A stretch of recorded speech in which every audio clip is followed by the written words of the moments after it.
At the age of 41, we finally decide, and then mutually, and we decided to transfer the embryo. So the embryo transfer was very successful, and so she has a very beautiful boy, and it's delivered. And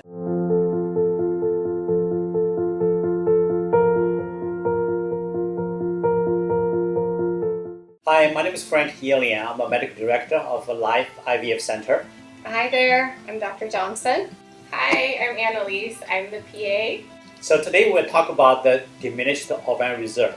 So first of all, let's talk about the definition of diminished ovarian reserve.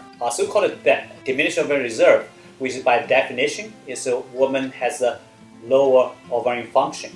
So there are some of the clinical criteria we can make a diagnosis of someone has a diminished ovarian reserve. Dr. Johnson, would you mind share with your thoughts about the definition and how to diagnose with diminished ovarian reserve? Absolutely. So diminished ovarian reserve can be defined in multiple ways. One way is if we see a lower than expected anti-Mullerian hormone, or AMH for a woman's age.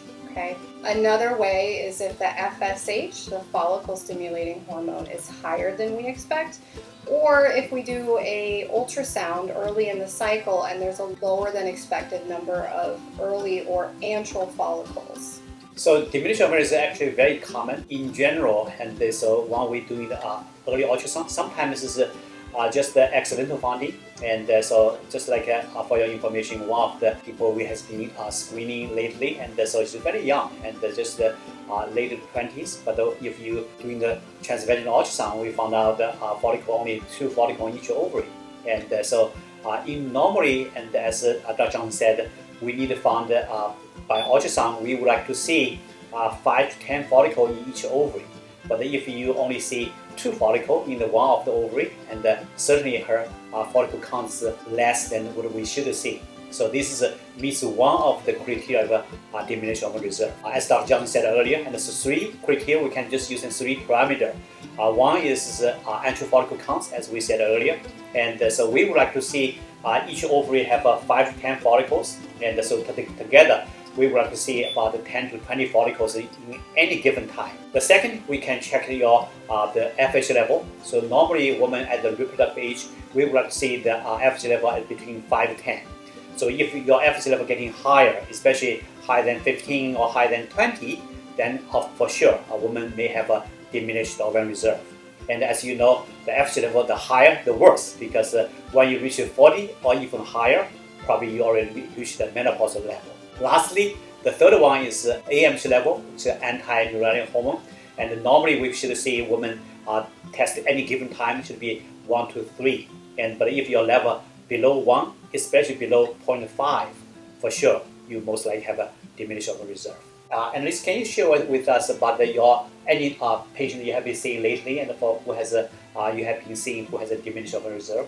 Yeah, so we specialize with working with patients who have diminished ovarian reserve. So we have a high percentage of patients with that here. But the general population, it might affect 10% of women, and a lot of times it's asymptomatic as well. So a woman may not realize that she has diminished ovarian reserve until she wants to think about starting to have a family. So I would recommend maybe patients consider to get tested for it early on, even if you don't think you're ready to have kids yet. It might be a good thing to do, to be open about and know your numbers, your AMH or your follicle count ahead of time.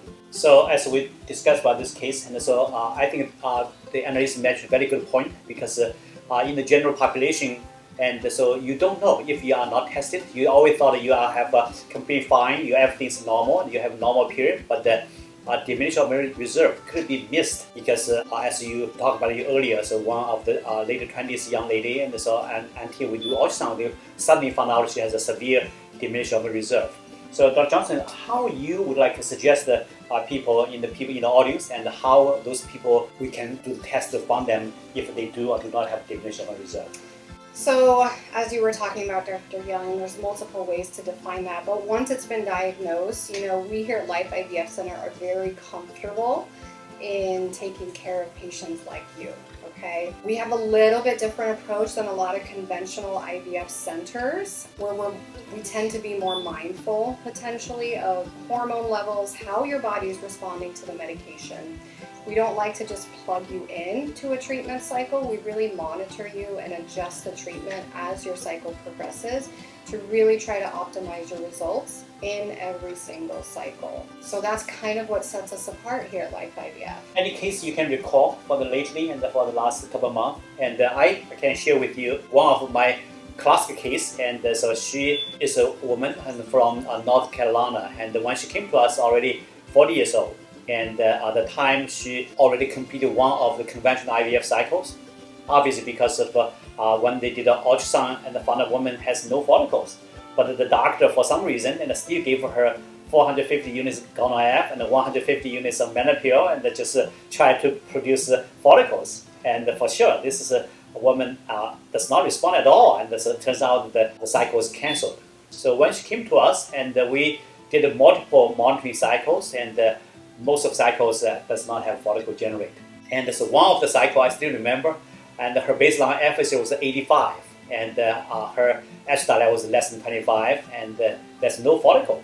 So at that time, and we decided to put her on estradiol, and also at the beginning using estradiol, and nothing happened. Then we add on top of estradiol, we add a birth control pill, and eventually we lower her FSH level from 85 to 24 and to 15, and eventually that patient had a follicle growth. So we retrieve one egg, and we fertilize the egg with husband's sperm, and we freeze the embryo at day 3, which is compacting embryo. So that patient, we continue monitoring multiple cycles, try again, but unfortunately we could not get any more egg from her. So at the age of 41, we finally decide, and mutually, and we decided to transfer the embryo.